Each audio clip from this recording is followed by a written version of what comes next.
જય માતાજી મિત્રો, ભાવનગર જિલ્લાના ગળથર ગામે ફરી એકવાર વરસાદ આવવાની શક્યતા છે। અત્યારે થોડા વાદળા દેખાય છે અને આ ગળથર ગામનો લીલો નજારો 2 દિવસ પહેલાં વરસાદ આવ્યો હતો। આ એનો લીલો નજારો છે ને આ ગળથર ગામનું અમારો આ નજારો જોવો એકવાર તમે ફરતો જોવો નજારો। ગળથર ગામમાં વાદળા થોડા છે અને વરસાદ આવે પણ અને નોય આવે તો તમને વિડીયોમાં જણાવશું। તો ખાસ કરીને જોવા અમારું ગળથર ગામ છે।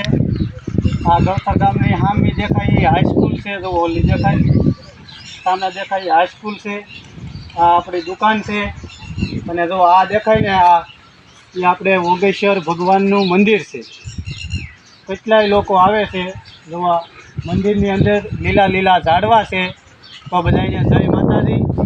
સારું લાગે તો વિડીયો શેર કરજો।